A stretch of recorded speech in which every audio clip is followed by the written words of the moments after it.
YouTube, Quinn Wade coming back to y'all again with more analysis, and we're going to talk about the Bulls beating the Milwaukee Bucks 133 to 122 to win their first game of the season, and the Bucks get their first loss of the season, and it started off right for the Milwaukee Bucks for the most part when they finished their first quarter 32 to 30.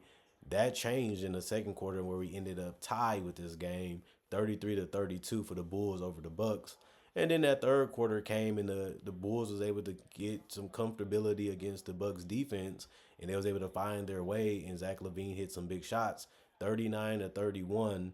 And then they finished the fourth quarter making sure the Bucks couldn't take the lead and keep it or even get close as they extended their lead with a 31 to 27 fourth quarter. And that was it. But we're going to talk about the team that won. Patrick Williams, 13 points, plus three and plus minus, two personal fouls, one turnover, two assists, five rebounds. One of them was offensive, 1-1 from the free throw line, 2 of 4 from three, 5 of 11 from the field. Just was a big athletic body, just hitting threes, relocating to get open, and was able to knock them down and finish in transition. You look at Vucevic, he did what he was supposed to do, ending with a 20 and 10 game, 22 points, plus 7 and plus minus, four personal fouls. He did get dunked on pretty savagely with Giannis just flying in the air, soaring and just dunking and throwing his body on the ground because he was just so much faster, so much quicker, and so much more powerful. But that didn't hype the crowd up enough because the Bulls still won. One turnover for him, four assists. He did have 10 rebounds and two of them was offensive. He got to the free throw line four times, made all of them. He was also 4 or 9 from three, which really helped. He was really in those corners and was able to knock them down when it mattered too. 7 to 17 from the field. Kobe White was getting some easy opportunities and some shots that he was creating himself. He finished 12 of 20, 7 of 13 from the 3-point line, 4 of 4 from the free throw line, 6 rebounds, 5 assists, 4 steals, 3 turnovers, 1 personal foul, plus 16 and plus minus 35 points. That was high for the team. And Kobe White has been amazing. He's been a guy that's really been in his bag, scoring as much as he can in different facets in different ways, while still also helping out the team in different ways, like getting rebounds and assists and playing defense in those passing lanes. Zach LaVine has just been a sniper. He's really showing that he's not just going to use his athleticism as much as he can. He's a more well-rounded scorer. 9 of 15 from the field, 2 of 6 from three, 5 of 6 from the free throw line, 5 rebounds, one of them was offensive, 1 assist, 2 blocks, 1 turnover, plus 9 and plus minus 25 points. And Josh Giddey, he did have 9 assists and kept the ball moving and made the right decisions, passing the ball. He was 6 of 10 from the field, 2 of 2 from three, 2 of 4, 3 or 4 from the free throw line, 6 rebounds, 9 assists. This is a huge night, just making sure everything goes the way that it should and knowing when to step in and step out and not getting in the way of anything. I think he was one of the best players at knowing his role and knowing his game and not really doing anything to intervene negative wise on the team. 1 turnover, plus 2 and plus minus 17 points. Smith, 15 minutes, 4 or 9 from the field, 3 or 5 from the 3-point line, 5 rebounds, 3 offensive out of that, 1 assist, 1 turnover, 4 personal foul, plus 6 and plus minus 11 points. Terry, 0-1 from the field, 3 or 4 from the free throw line. One of them was offensive, 2 rebounds total, 1 assist, 1 steal, 1 block, 2 personal fouls, plus 4 plus minus 3 points. Matas Buzelis, 1 of 3 from the field, 0-1 from the 3-point line, 2 assists, 1 steal, 2 personal fouls, negative 6 and plus minus 2 points. Phillips, 1 of 2 from the field, 1 of 2 from the 3-point line, 2 rebounds, 1 of them was offensive, 1 steal, 1 personal foul, plus 6 and plus minus 3 points. Taylor Horton Tucker played 1 minute, so he couldn't really do much, but he was a negative 2, and he had zeros across the board because of that. And DeSumo made a layup, but didn't really do much outside of that. 1 of 8 for him, 0 of 5 from 3, but he did have 5 rebounds and 5 assists because it was pushing the tempo on the Bucks sometimes. 1 block, 1 turnover, 1 personal foul, plus 10 and plus minus 2 points. And that was really it for the Chicago Bulls. Now the Milwaukee Bucks, they ended up going 11 points, negative 9 and plus minus, 4 personal fouls, 1 steal, 2 assists, 8 rebounds, 101 from the 3-point line, 5 of 7 from the field. Giannis finished with a huge 38 points. He was a negative 12 and plus minus, 1 personal foul, 3 turnovers. He did have 5 assists, 11 rebounds, which gave him a 30 and 10 game. One of them was offensive. He was 8 of 16 from the free throw line, 0 of 1 from the 3-point line, 15 of 23 from the field. That's just absolute dominance at an efficient level, which he usually does. 2 of 10 from Brook Lopez tonight. He was 1 of 6 from three. He also made 2 of 2 from his free throw line. 4 rebounds, 1 assist, 3 blocks, 2 turnovers, 3 personal fouls, -9 and +7 points. Video game Dame was in reality today, and they didn't really get Dame time in the fourth quarter, even though he did make some baskets. He was 3 of 12 from three. He was letting it go. He just wasn't knocking it down efficiently. 11 of 21 from the field, 4 rebounds, 8 assists, 5 turnovers, 1 personal foul, -7 and plus minus. And even though you look at the fact that he did have 28 and 8, he still didn't play the game the smartest way and the best decision making way, which he always been kind of deemed for as a point guard. He did play 36 minutes though, and he did kind of stay out of foul trouble too, with only having 1 personal foul. Gary Trent Jr. 3 of 8 from the field, 2 of 5 from three, 2 of 2 from the free throw line, 1 rebound, 2 assists, 2 steals, 2 personal fouls, -5 and +10 points. Big Bobby Portis wasn't really dominant outside of rebounding tonight. 12 rebounds total for him. 2 of them was offensive. He was 4 of 9 from the field, 1 of 3 from the 3 point line. He did have 1 assist, 1 steal, 1 turnover, -5 and +9 points. Marjan only played 2 minutes, so he didn't really do much. But having 1 turnover, he was +1, +2, and plus minus. He did attempt 1 field goal and miss it. Smith had zeros across the board. He was +2 and plus minus. He only played 2 minutes. That's why. Connaughton played 17 minutes. He was 1 of 6 from the field, 1 of 5 from three. He did have 5 rebounds. 2 of them was offensive. 1 assist, 2 turnovers, 1 personal foul, -4 and plus minus 3 points. Wright, 2 of 3 from the field, 1 of 2 from the 3 point line, 3 assists, 1 steal, 1 personal foul, -6 and plus minus 5 points. Green, 3 of 4 from the field. He also was 3 of 4 from three. That was his only attempts, and that's why. 1 rebound, 1 assist, personal foul, -6 and plus minus 9 points. And then Rollins, 2 minutes, zeros across the board because of that reason. +2 and plus minus 2 points. He made a basket, and it was from the free throw lines, 2 for 2. Johnson, 0 of 1 from the field, and he did finish with 1 rebound, +2 and plus minus 0 points.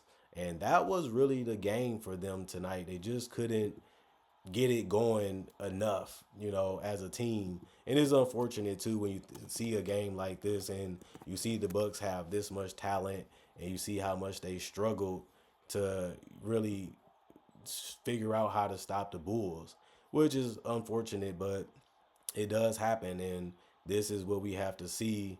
And the Bucks, they have been a team that can be off and on, and you can make a run against them, and you can take full advantage of that and win a game. And it's not something that's new. This has been something they always have done.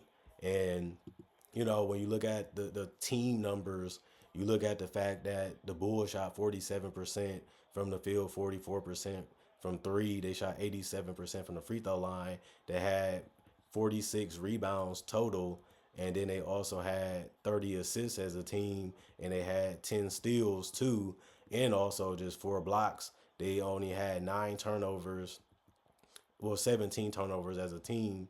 That just shows you the efficiency that the Bulls was just playing at when they was attacking the Bucks. 17 turnovers is about average. And then you look at the Bucks, they shot 49% from the field, but they shot 32% from three, and they shot below average from the free throw line, which was 68%. Then you look at the rebounds as a team, 47 rebounds, 24 assists. They had only 5 steals and only 3 blocks. They did have 14 turnovers as a team, and they just couldn't be consistent even with their bench. And I've been looking at the Bucks bench, and I always wonder, like, who is you really going to rely on every single game? And I think outside of Bobby Portis, which you can't just have a one-man bench, especially with injuries that can occur in a basketball game, in the basketball season, which is 82 games. Is that something that you can really rely on? It just Bobby Portis having huge nights, rebounding and scoring, and just trying to take over a game to the best of his ability. Now he has helped them win games even in the preseason that way, but you still need at least 2 to 3 to 4 more players to contribute, scoring and doing other things on the court. And I'm looking at this team. I'm looking at it. They did try to make some deft moves with DeLon Wright and guys like that. They try to change they start a lineup and have more scoring with a guy like Gary Trent. Obviously, adding Dame, you lose defensive powers that Drew Holiday gave you to get more offensively better and get a shooter that can really light it up and take over games like Giannis. That's something that Drew Holiday couldn't do offensively, but you know for sure Dame can still do that. And even in the bad game, decision making wise for Dame, he still give you 28 and 8. That just shows you the ceiling of the Bucks is just a mystery. How good can this team really be? How many games should we give them to see if they really are a championship contender with more games under the belt for Giannis and Dame?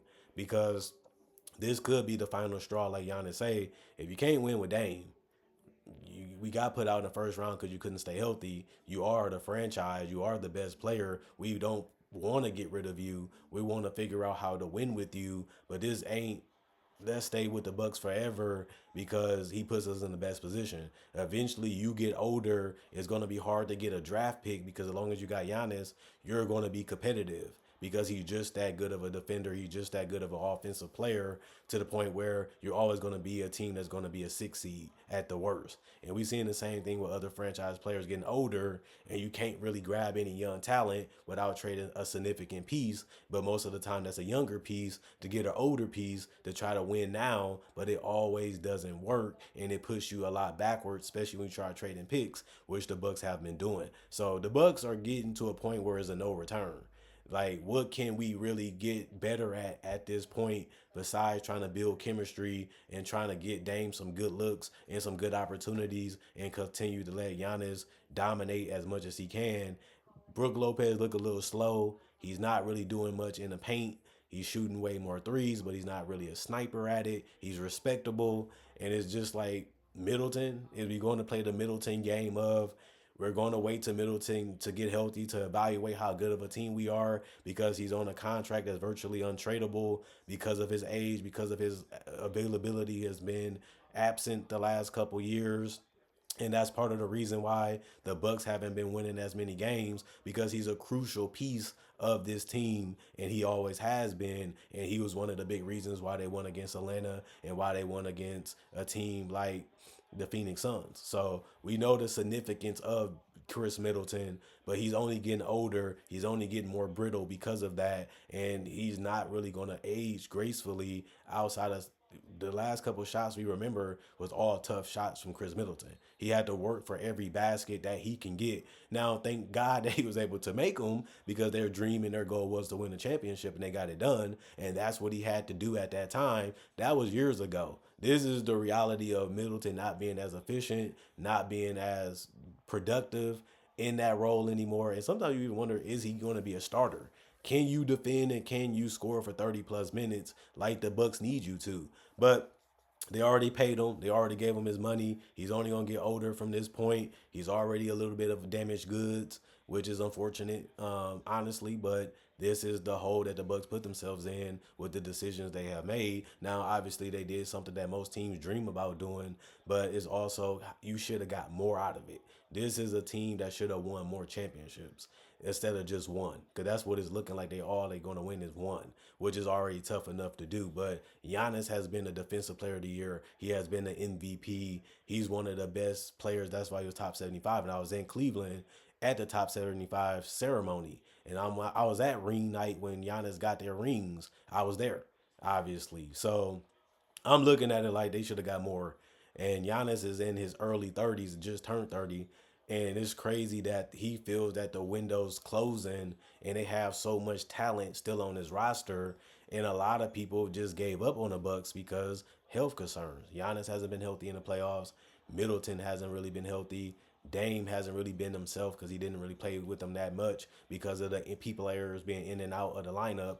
And it's hard to build chemistry with guys that you're not used to having on the court, which is respectable and honest. If I had to be real from Dame perspective, that's going to be used as an excuse if they don't get it done. But I look at it like as long as you got a roster like this, it's still championship or bust mentality. There's no way you can have a team like this and not feel like you're not good enough to win.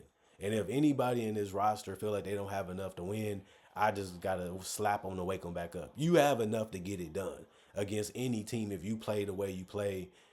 defensively and you guard the way y'all used to guard. I know this is a nostalgia way of looking at it, but they a better offensive team than they were back then, but they had to sacrifice some defense.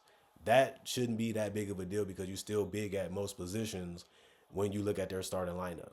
The only weak spot defensively is always going to be Dame, but most point guards are the smallest players on the court.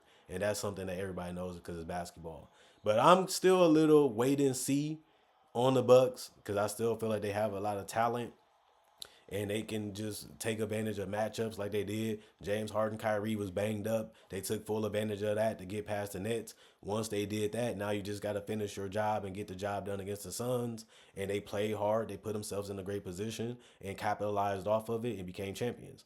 I think they still got that fairy tale type of narrative because people see the hope and they see what they see on the roster. And I would say is legit, is realistic. Let's see this team when they're healthy for about 30 to 40 games, hopefully this season. And then you can see if this team is really what you think they can be. And I feel like that's a fair evaluation. That's just real analysis. That's as real as I can keep it with you. This team shouldn't be thinking about blowing it up next season because they have Giannis that's not even in his mid 30s. That would be absurd to trade your best player, one of the top three players, for nickels and dimes when you're going to be stuck regardless because it's hard to get a player that good even in the draft. You just got Ricochet. You just got Wimbyama. That's one player that you can get. You don't really want to get in the draft where you get a Ricochet. That's the guy. No disrespect because he still is a great player, but he's not Wimbyama. He's not Zion. He's not these once in a generation of players.